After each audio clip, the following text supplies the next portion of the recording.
that we are to honor those who are deserving of honor. As this man has stood and continues to stand, I certainly honor him.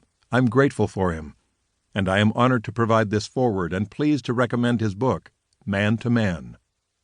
My prayer is you will fear God above all and fearlessly fulfill His plans and purposes for your life as a man. General Boykin's book is filled with biblical and experiential wisdom to help, outlining 5 biblical roles and responsibilities of every God-honoring man. May you become the faithful provider, inspiring instructor, fearless defender, trustworthy mentor, and the godly chaplain God has called you to be in your family, church, and community. Tony Perkins, President of Family Research Council. Introduction. Cecil, What a Man is Supposed to Be.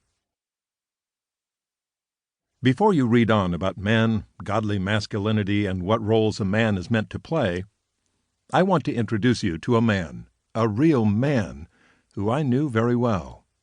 His name was Cecil. Growing up on a tobacco farm, Cecil was one of 10 children. He had relatively little formal education. He was the youngest of the 6 boys in his family, so he stayed on the farm while 4 of his older brothers went off to fight during the Second World War.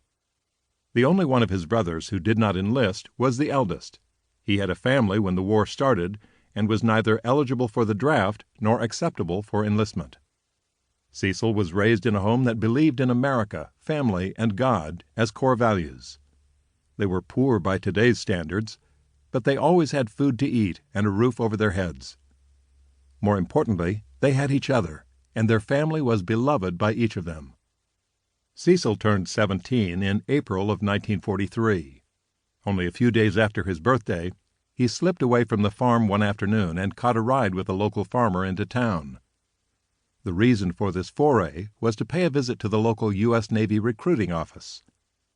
The recruiter was most accommodating in getting Cecil signed up for a 3-year hitch and a trip to the European theater. Why? There was no real question. Cecil loved America, and he loved his family. With 4 brothers already deployed, Cecil wanted to do his part as an American and as the family member of proud patriots. As the sun rose over the Normandy beaches on June 6, 1944, Cecil was at the helm of a U.S. Navy LCVP landing craft, Higgins boat. He was delivering soldiers of the U.S. Army's 1st Infantry Division, the Big Red One, as the long-anticipated invasion of the continent of Europe finally unfolded. As they approached the beach, Cecil and his fellow soldiers were in the line of sight of Nazi Germany's beach defenses. Fire from small arms, heavy machine guns, mortars, and myriad artillery blasted out of the concrete emplacements and fighting positions of the German lines. Cecil was duly warned by his concerned mother not to volunteer for anything.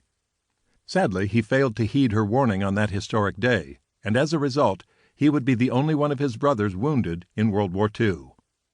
When Cecil awoke in the Portsmouth Naval Hospital in Virginia, he had only faint memories of the explosion that disabled his Higgins boat and killed or wounded several of the men. He was confused and a little delirious as he tried to recall all that happened over the past week, but most of it was shrouded in a fog of confusion, with only short clips of reality coming back to him. Cecil knew he was hit by enemy fire and knocked unconscious.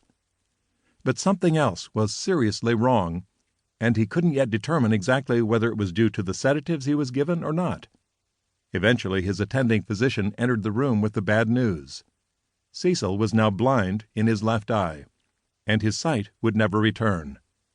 It was the result of a direct hit on his boat by, what was most likely, a lucky shot with a German mortar round. Cecil would be given a medical discharge and deemed disabled by the Veterans Administration. Left with no other choice, Cecil accepted the discharge and returned to his family's tobacco farm. 2 years after leaving the U.S. Navy, Cecil married his high school sweetheart and started a family. Since he hadn't completed high school, his opportunities were limited. So he reverted to the one thing he had some knowledge of, farming. But his heart was still in service to his country. He missed the Navy and felt a sense of loss, not being able to contribute to something bigger than himself, something that allowed him to be proud of his work. Cecil wanted to serve in spite of his disability. It seemed impossible